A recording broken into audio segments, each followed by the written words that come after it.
Esta história começa antes da destruição causada pelo dilúvio, quando ainda existia outra civilização na Terra, sobre o lugar que hoje, convertido em lenda, chamamos de Atlântida.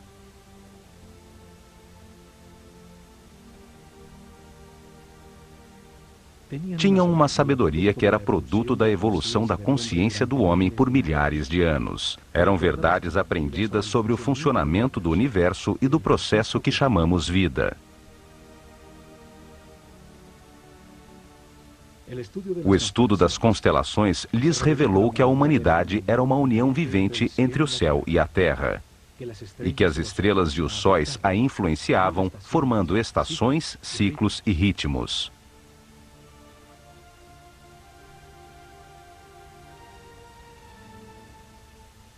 Sábios sacerdotes da Escola de Conhecimento de Narrakal, na Atlântida, descobriram que o planeta estava nos momentos finais de um destes ciclos.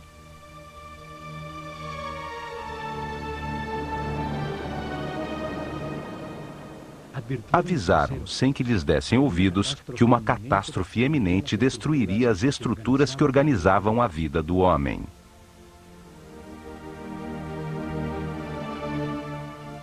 Sem o apoio da maioria da população, construíram alguns barcos fechados por todos os lados e os protegeram com campos eletromagnéticos de forças que podiam penetrar e dissolver a matéria. Comandados pelo sumo sacerdote Chiquitet Arelish Vomalitis, subiram a bordo com suas famílias, alguns instrumentos e animais domésticos e afastaram-se de Atlântida.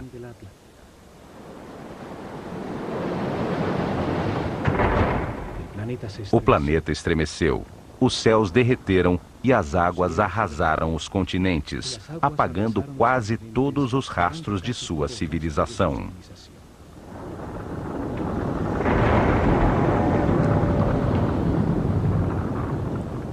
Como evidência próximo ao Egito, foram encontrados uns gigantescos monumentos de pedra chamados megálitos, que por seu tamanho, peso e difícil montagem, revelam uma tecnologia desaparecida, certamente da civilização Atlante.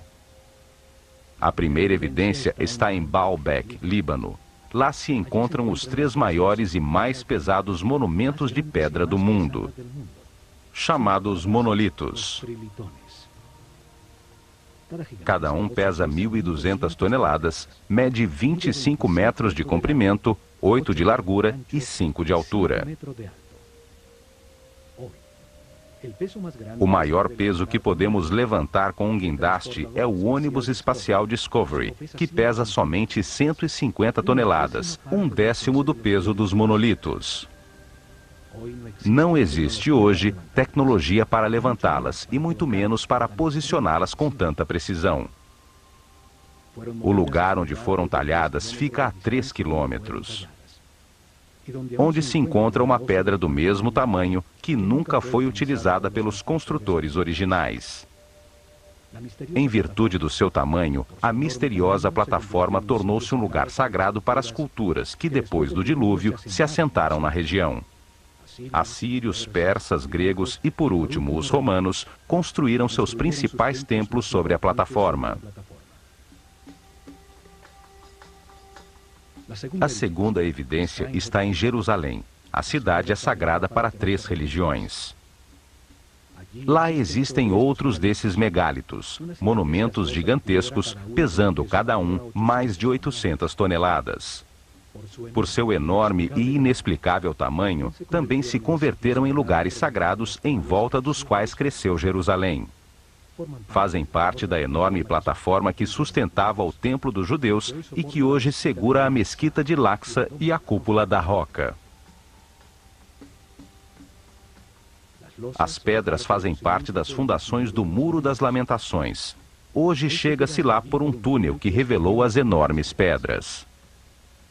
Os megálitos de Baalbek e de Jerusalém faziam parte de construções desaparecidas com o cataclismo universal e permaneceram em seu lugar por serem tão imponentes. Este cataclismo destruiu a civilização Atlante. Isto aconteceu por volta do ano 10.900 a.C., quando o sistema solar transitava no signo de Leão, e está registrado nos livros sagrados de todas as culturas do mundo.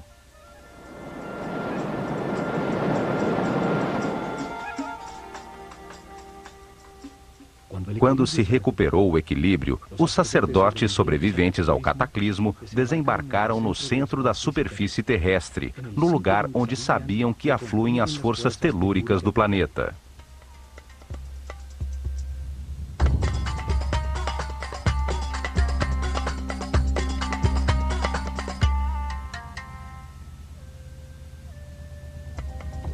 Esperavam utilizar essas forças para dar impulso ao pensamento do homem, construindo maciças formas piramidais que ressoavam, concentravam e transformavam a vibração fundamental do planeta em energia.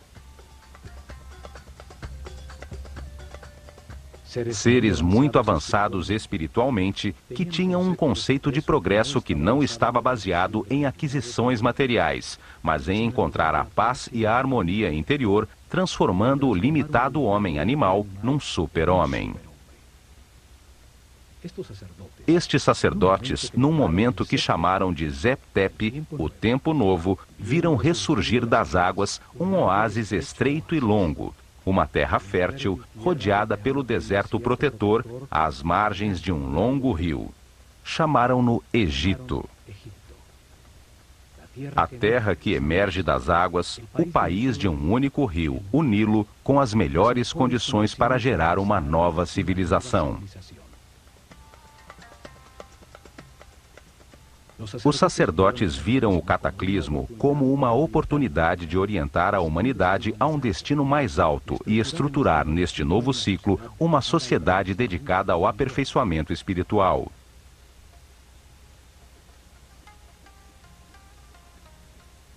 A esfinge demonstra os enormes ciclos de tempo que consideravam. Sua forma de leão com cabeça de homem ressalta o ciclo compreendido entre a Era de Leão e a de Aquário, os tempos de influência da nova civilização. Viam a vida como um processo desenhado por Deus, no qual o homem reencarna sucessivamente para aperfeiçoar-se e ascender na hierarquia do universo. O espírito do homem que não entende o Criador, nem a razão do universo ou de sua própria existência, se encarna num corpo para viver experiências que lhe permitam adquirir sabedoria e compreensão. O lugar em que reencarna e experimenta tudo tem dois extremos opostos. É um universo polarizado e dual, que permite a comparação entre as partes, para compreender qual é a verdadeira. Aprende-se individualmente o resultado de cada decisão e comportamento na vida. O sofrimento permite entender a felicidade e a angústia permite entender a paz. Ao longo de muitas vidas, comparando os dois extremos, entende-se que a verdade está no centro, na neutralidade do amor. Através da reencarnação, o homem compreende a vida, se transforma num ser que respeita tudo o que existe, compreende que tudo tem a sua função, aceita que todas as circunstâncias, mesmo as mais difíceis, são perfeitas, pois são lições para o aperfeiçoamento espiritual.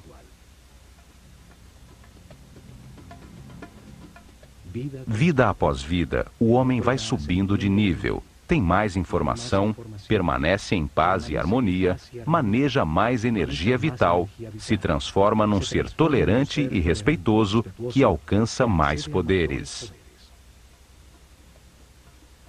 Compreende que no universo dual, em circunstâncias contraditórias, a única coisa que não tem polaridade é o amor. O amor é neutro como Deus.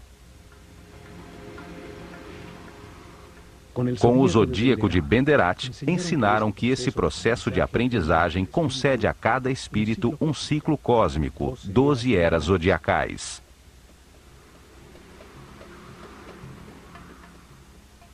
Um giro completo do sistema solar, recebendo a radiação de cada uma das 12 constelações.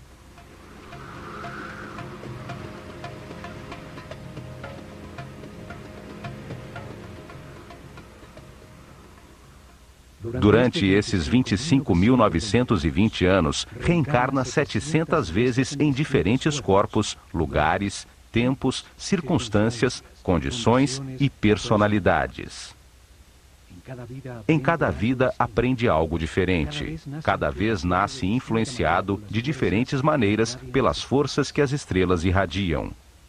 Assim, todo ser vivo cumpre um ciclo cósmico, recebendo energia das 12 constelações e a influência dos céus, que marcam ritmos e produzem estados diferentes. Conhecendo a relação deste processo de aprendizagem, das vidas do homem na Terra com o movimento do planeta e do sistema solar, regeram os seus planos pelas estrelas. Estruturaram um método para revelar informações sobre Deus, o universo e o processo de aperfeiçoamento durante milhares de anos. Uma forma de mostrar ao homem o que é a vida e para que existe. Estabeleceram fases para revelar informações sobre Deus ao seu povo, etapas que mudariam com as eras zodiacais na abóbada celeste. Épocas dedicadas a estudar como Deus criou o universo e depois a consciência do homem. Cada fase da revelação foi dirigida por um centro religioso construído ao longo da coluna vertebral do Egito, o Nilo. Atuaram como os chakras, ou centros de transformação e distribuição de energia e informação ao corpo do país. Desenvolveram em 4 épocas 4 centros religiosos, cada um deles dedicado a explicar e conseguir a compreensão do povo sobre uma fase do Gênesis. Cada um deles dedicado a um momento distinto do único Deus, com nomes e formas simbólicas diferentes.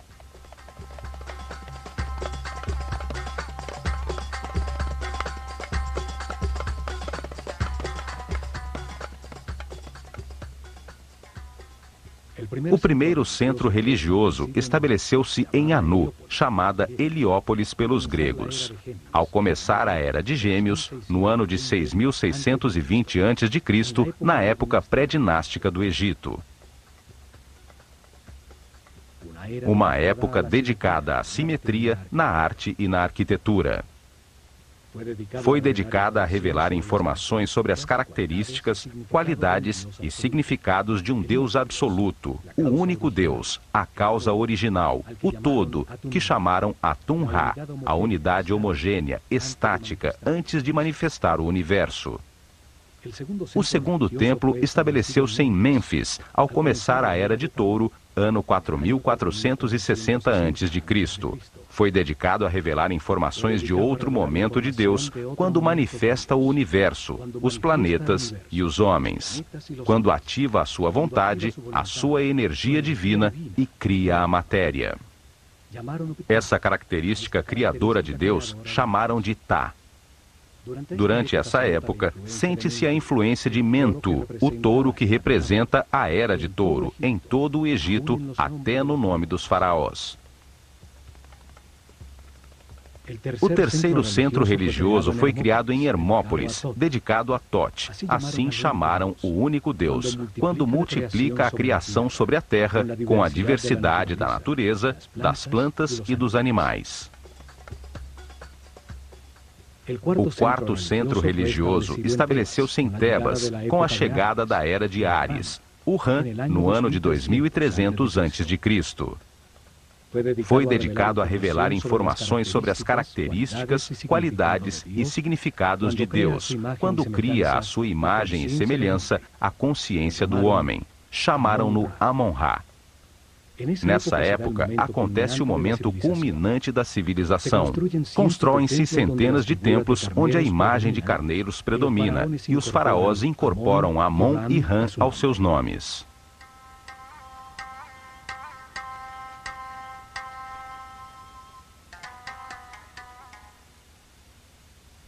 As mudanças de era ou constelação zodiacal determinaram a duração de cada fase da revelação. O povo entendeu aos poucos que existe um só Deus, que por suas características e momentos diferentes em que cria o universo e o homem, tem nomes diferentes.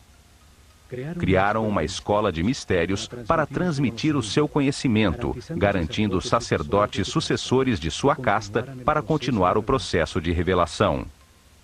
Se desenvolveram ao redor dos templos e centros religiosos. Em seu interior, se dedicaram a converter os iniciados em seres respeitosos, capazes de guiar seu povo e manejar as forças fundamentais da natureza. Escolheram seus discípulos entre todos os meninos do Egito, pelo nível de consciência e de sensibilidade que demonstravam, dando-lhes a possibilidade de dedicar-se a uma vida de sacerdócio. Deram-lhes informações sobre o processo de aperfeiçoamento, sobre Deus e o universo, através da reencarnação. Ensinaram-lhes ciências, artes, religião e filosofia. Foram treinados a exercitar seu autocontrole, aprenderam a conservar a sua energia vital, a compreender a importância do respeito e do livre-arbítrio, acelerando seu processo evolutivo. Foram convertidos em sucessores de sua casta, sacerdotes com o conhecimento e o poder que este produz, com a missão de guiar o povo num caminho de aperfeiçoamento geral. Foram encontradas estátuas de sacerdotes, uns saindo de um cubo, outros representados como escribas, seres com o conhecimento.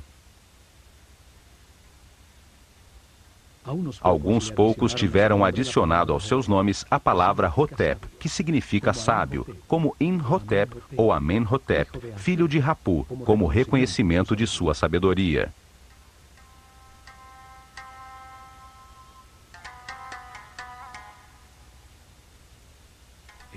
Foi dos templos onde concentraram o conhecimento, o poder, a riqueza material e espiritual que impulsionaram a organização da civilização egípcia.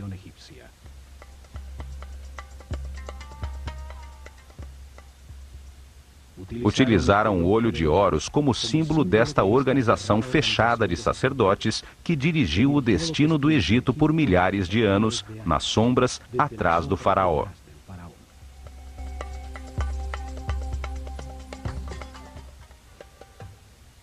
A escola de mistérios utilizou o olho de Horus como seu símbolo, uma assinatura que aparece nos muros de todos os templos do Egito.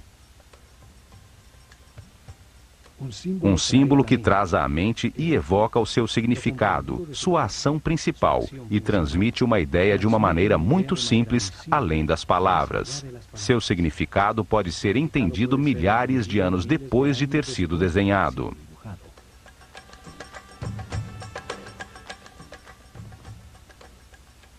Os olhos são o sentido do sol, a origem da vida. Atuam percebendo a sua luz e as vibrações da cor. Transmitem à mente a intensidade e a força do fogo. Os olhos são os terminais nervosos que percebem a vontade divina, a intensidade da luz, a força de Deus, que os egípcios chamavam de Fi. A força que condensa o espírito na matéria, dando lugar ao universo, o lugar de experimentação da consciência. São os únicos nervos na superfície do corpo e que podemos observar em seu funcionamento vital. Florescem dentro de esferas cheias de um líquido branco cristalino.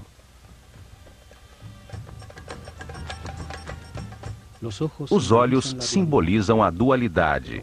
O olho esquerdo é solar, sensível ao negativo. O direito é lunar, sensível ao positivo e afirmativo. Cruzam a sua informação para produzir a imagem mental correta do espaço. Simbolizam a experimentação da consciência num universo de contrastes, para encontrar a verdade por comparação entre as partes opostas. Reagem à luz ativa do Sol, produzindo na mente a verdadeira luz, a energia vital luminosa. Uma luz invisível que torna possível a inteligência e a compreensão da realidade. Os pássaros evocam a ação de voar, a liberdade sem limitações materiais. O falcão é o pássaro que vê melhor. Horus, o falcão, representa o espírito quando completa a sua aprendizagem na vida mortal e limitada. Quando entende as verdades do universo, porque as verificou em muitas vidas e se eleva sobre as limitações materiais, sobre o tempo e o espaço.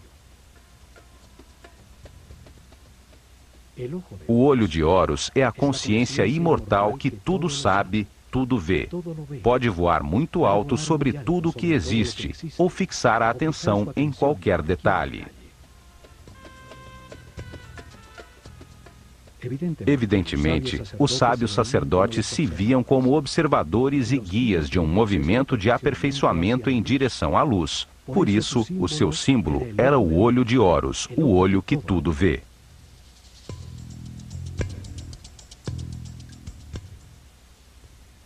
A começar pelos templos, os sacerdotes do olho de Horus guiaram em paz e harmonia o aperfeiçoamento espiritual do povo, revelando informação sobre Deus, o universo e o processo que sofre a consciência do homem.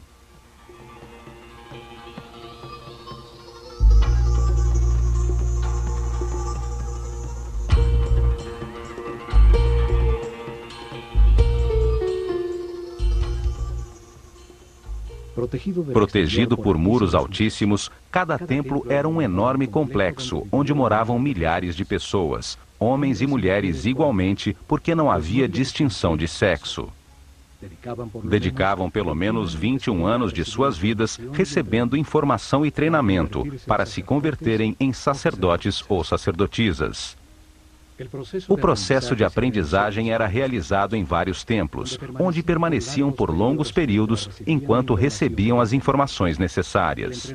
Havia treinamento correspondente a esse e provas de autocontrole para alcançar outro nível em outros templos sobre o Nilo.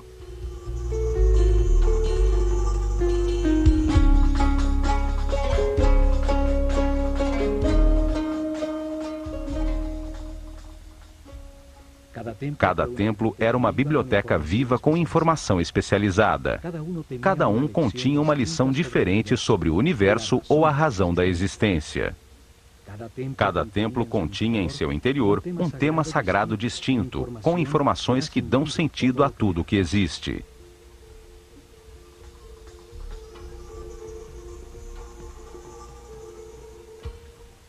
O nível básico se realizava durante os primeiros 7 anos, quando recebiam informações gerais sobre o universo e treinamento para manipular os centros energéticos mais baixos do corpo.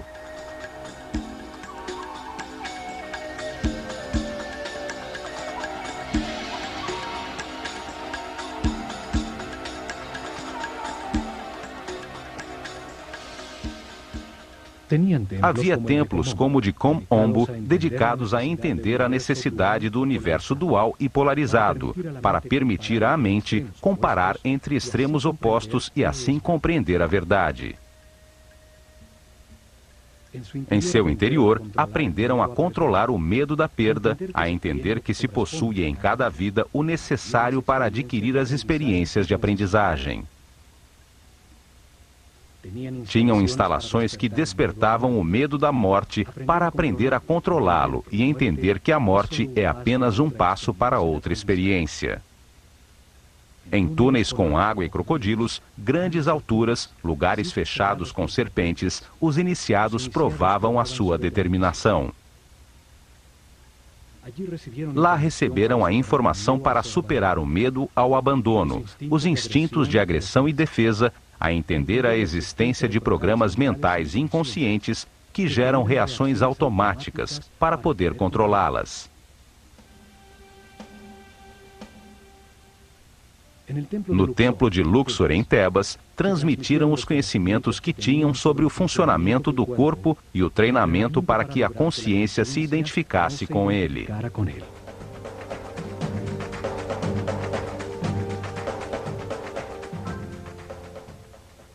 O templo inteiro era como um organismo humano, cada salão representando um órgão com informações nos muros sobre sua função principal, sobre o benefício que o organismo inteiro obtinha ao realizá-la e a sua relação com os outros órgãos.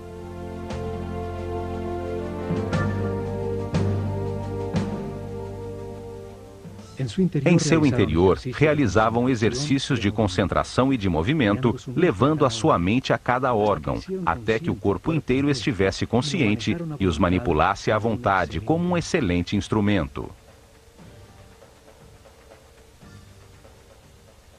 Vários templos, com sacerdotisas de Néftis e Ísis, se dedicavam a transmitir informações e treinamentos sobre as percepções físicas, as emoções e desejos carnais, sobre a diferença das emoções superiores, a intuição e a inspiração.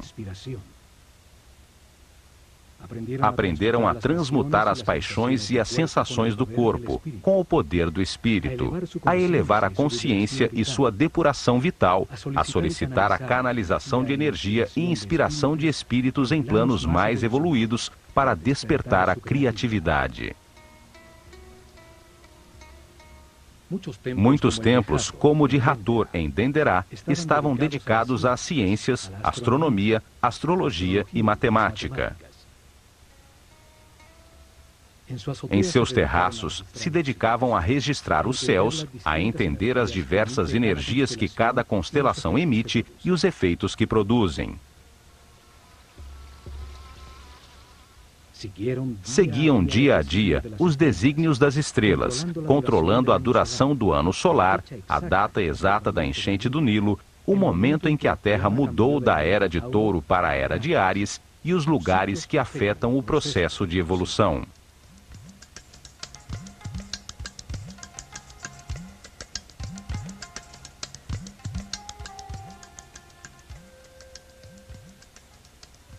Depois de receberem informações dirigidas à razão e treinamento para controlar sensações, emoções e pensamentos, dedicavam outros 7 anos ao lado direito do cérebro, à inteligência do coração, a encontrar a diferença entre pensar e meditar.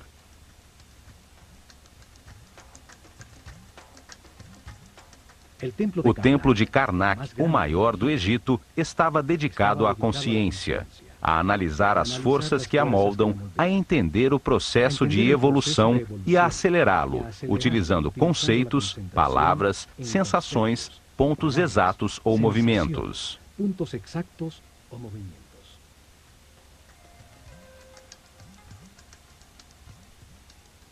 Aprenderam a concentrar-se em si mesmos, a diferenciar entre o eu superior e o ego, a identificar-se com um ser ou objeto externo, até sentir e transformar-se no que se pensa.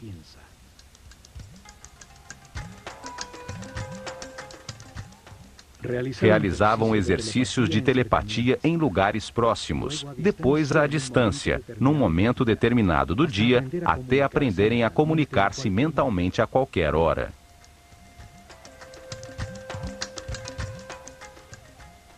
Recebiam informações sobre o tempo e treinamento para vivê-lo como um eterno presente.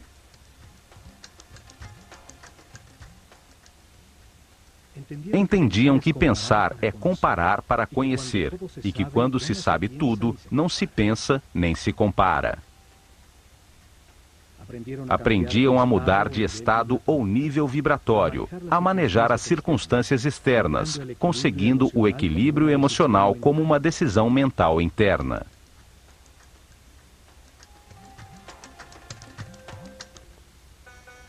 Cada templo continha 3 níveis de informação.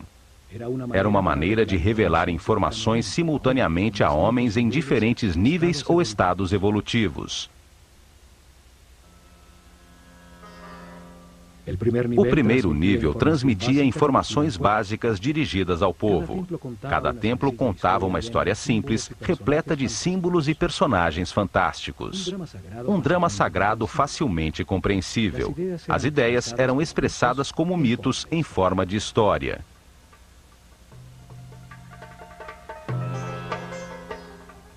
O mito, a história fantástica, foi utilizado como método para revelar ao homem um mundo que ele só entende imperfeitamente.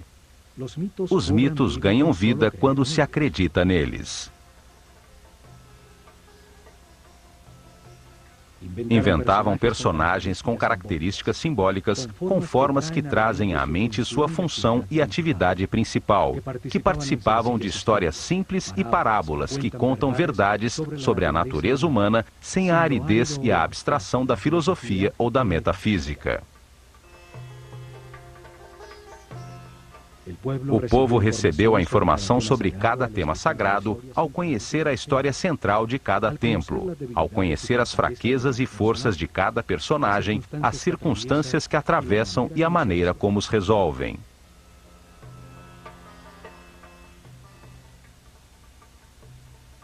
Utilizavam um segundo nível de informação, dirigido aos discípulos, seres com um nível espiritual mais elevado, aos quais se explicava diretamente o mesmo tema sagrado de uma maneira mais concreta e profunda.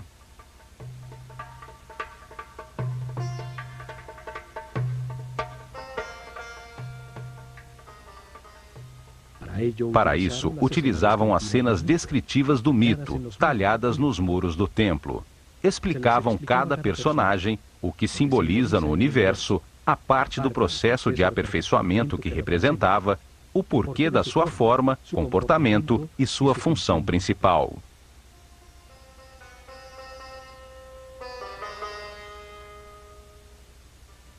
A sabedoria dos sacerdotes do Olho de Horus fica evidente na história contada por cada templo e nas formas que utilizavam como símbolos. Só ao olhá-los, vem à mente a ação vital que representam, ou a qualidade que se ganha ao realizá-la. Ao representar homens com cabeça de animal como símbolo, os transformam em ideias que evocam a característica vital do animal. Trazem à mente a função do animal no universo.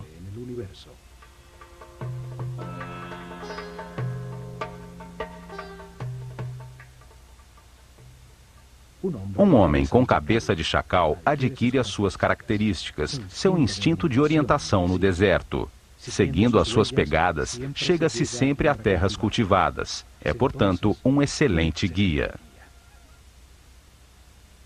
Cada símbolo evoca uma simbologia. A forma simples de um pássaro evoca na mente o voo, a liberdade.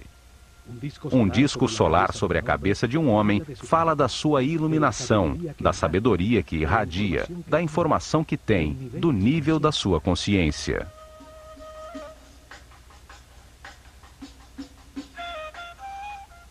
Estudaram detidamente os animais e insetos. Assim, reuniam um profundo conhecimento sobre a sua vida, sua atividade principal, suas necessidades vitais, os hábitos que desenvolviam para supri-las, sua dieta alimentar, a duração de sua gestação, seus hábitos sexuais e o sentido principal da sua existência.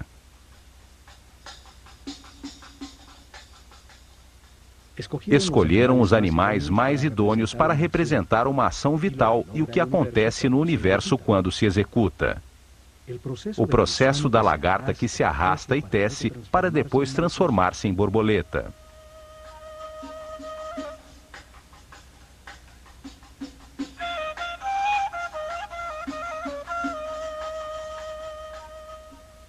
De todos os pássaros, o falcão é o que vê melhor. Tem um cérebro óptico com a vista mais perfeita e desenvolvida. Por isso, é escolhido como símbolo para representar essa função vital, o sentido da visão. Uma figura humana com cabeça de falcão é um ser que tudo vê, que domina o panorama, vendo perfeitamente cada um dos detalhes em que foca a sua atenção.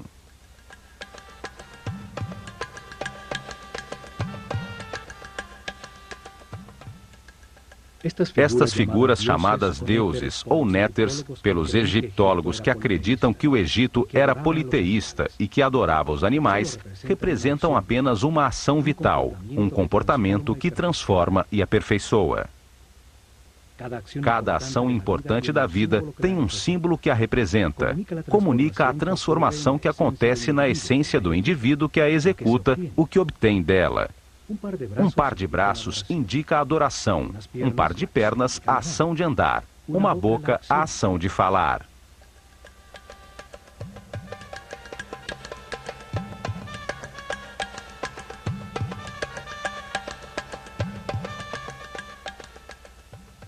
E por último, num terceiro nível de informação, cada templo guardou um código secreto embebido no próprio símbolo. Era conhecido apenas pelos altos sacerdotes e mestres, com informações sobre forças e energias fundamentais, como controlá-las e utilizá-las para prestar serviço ao seu povo.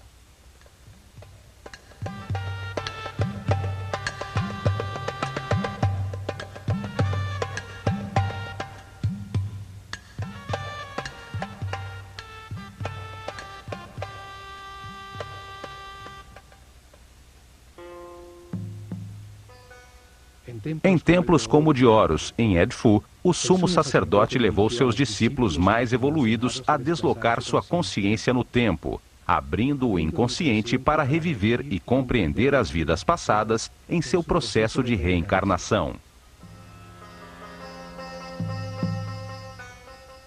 O sumo sacerdote foi sempre um ser muito adiantado no caminho espiritual. Ele não se identificava com o corpo, conhecia perfeitamente o seu funcionamento e que energias utilizar para equilibrá-lo.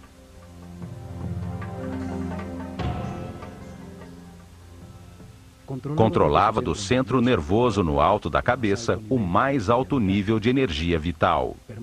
Permanecia num eterno presente, irradiando amor, guiando e servindo com seu divino poder.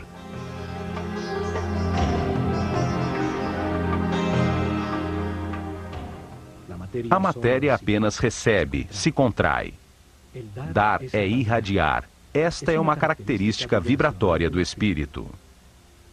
Os seres de cada nível recebem e transmitem aos níveis inferiores. Em seus salões, entenderam que a realidade se compõe de 7 níveis de energia vibratória, 7 correntes energéticas com 7 diferentes níveis de poder ou força.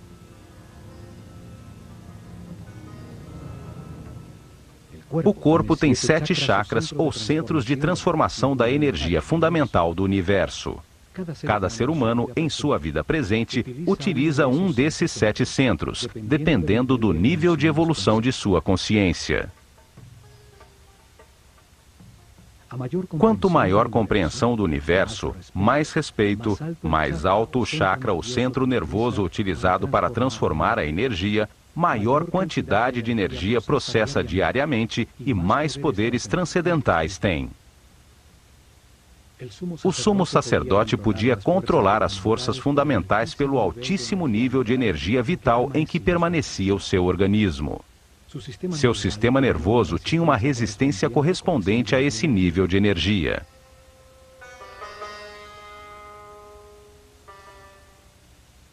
Assim, em todos os templos do Egito, os iniciados receberam informação e treinamento, aumentaram paulatinamente seu nível de energia vital e, de maneira correspondente, o nível de resistência dos nervos de seu corpo.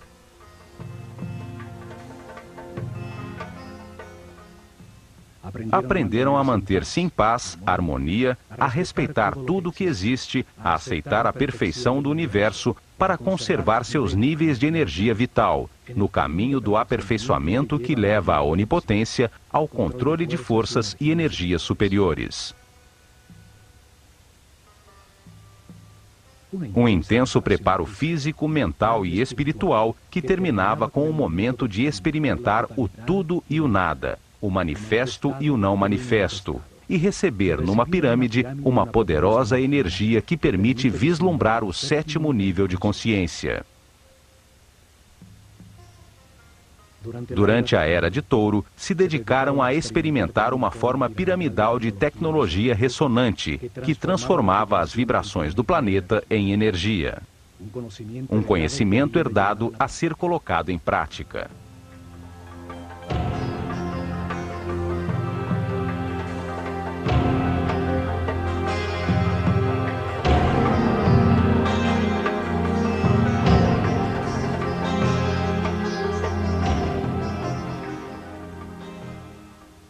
Colocaram maciças formas piramidais de milhões de toneladas em pontos nevrálgicos sobre a malha eletromagnética do planeta.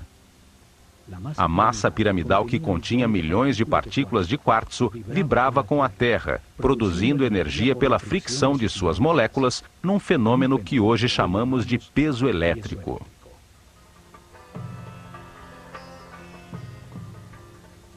Construíram muitas pirâmides, até chegar ao modelo perfeito da pirâmide de Quéops. Seus corredores, galerias e câmaras transformaram essa energia em som, fazendo vibrar em níveis cada vez mais altos o que fora preparado física, mental e espiritualmente. Esta força impulsionava a mente do homem a perceber outras dimensões, chegando a outros estados especiais de consciência. Com esta ajuda externa, os iniciados vislumbravam o 7º nível de consciência. Retornavam relembrando o êxtase obtido, as verdades verificadas, para transmiti-las a seus companheiros com palavras e ações. Em suas meditações posteriores, obtinham novamente esse estado de unidade sem movimento, até que essa situação se consolide definitivamente, e eles fiquem de maneira permanente no estado de Deus-Homem, sempre irradiando energia positiva de amor.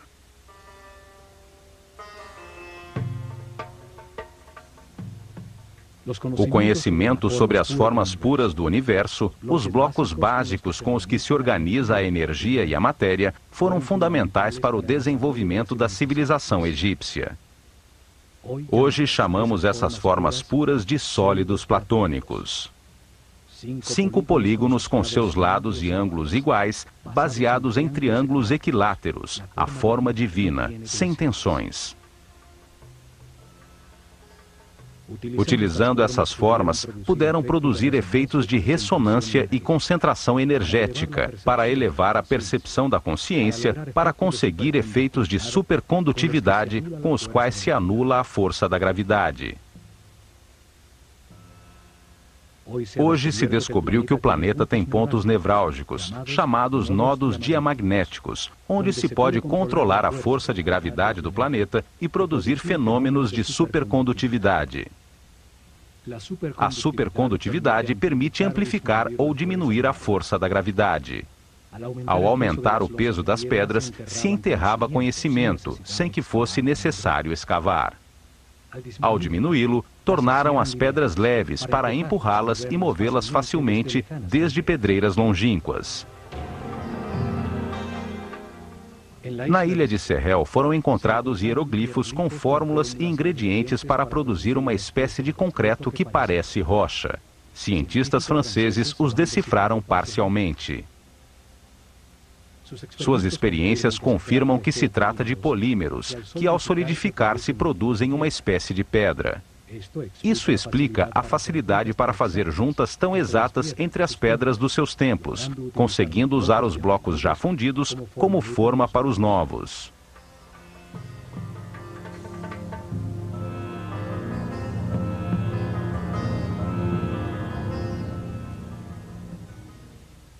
Mas o mais importante foi a sua visão de que a vida é um processo desenhado por Deus para ampliar a consciência do homem. Que o espírito do homem encarna repetidamente num corpo para compreender a harmonia pelos resultados de suas decisões.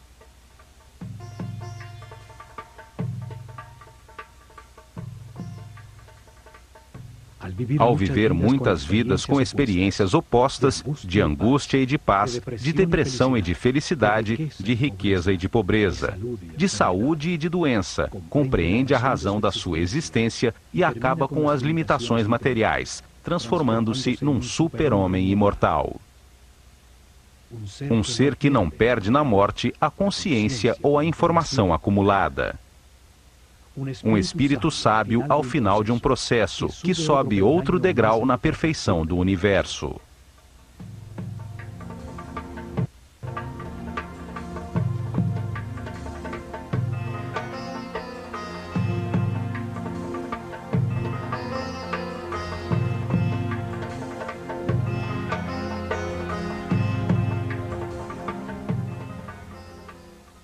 O homem reencarna muitas vezes. No princípio, a sua animalidade é dominante. A intolerância e a agressão determinam uma vida de sofrimento. Aos poucos, se enche de dores e, ao tentar remediá-la, deixa de atacar, encontra a paz e, com ela, altos níveis de energia vital.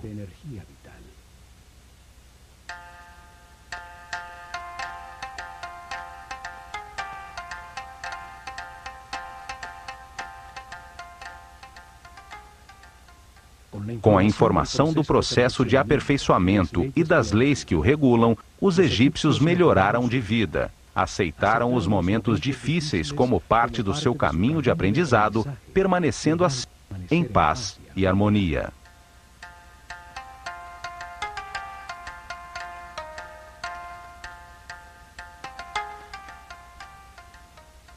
Os templos revelaram como homens em um mundo de dor podiam transformar-se em seres sem limitações físicas, com conhecimentos para transmutar a matéria e locomover-se livremente no tempo e no espaço. Entre as contradições de cada vida se aprende algo e se renasce um pouco mais sábio. Na polaridade entre a luz e a escuridão, entre o medo e o amor, se aprende a encontrar a paz e a harmonia, a manter a energia vital.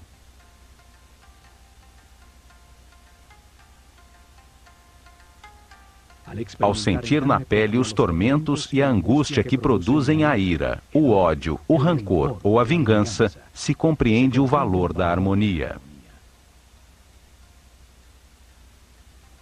Ao compreender que cada decisão produz paz ou sofrimento, pode-se passar do inferno da vida ao céu da mesma.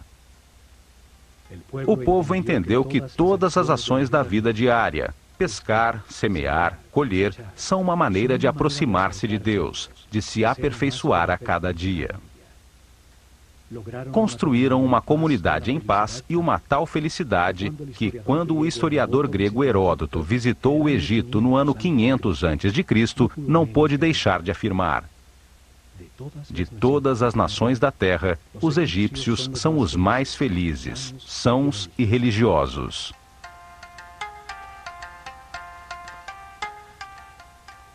Apesar disso, não tinham uma palavra em sua língua que significasse religião. Não viam diferença entre o sacro e o mundano. Viam-se como os encarregados de compreender que Deus, o universo e o homem formam uma unidade manifesta pelo amor.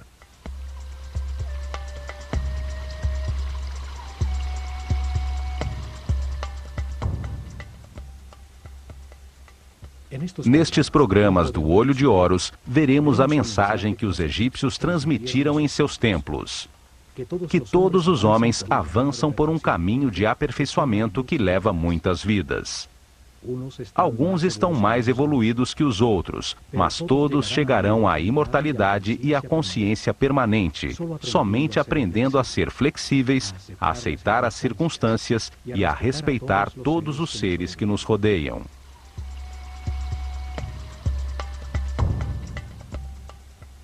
O caminho pode ser de sofrimento ou de paz e harmonia.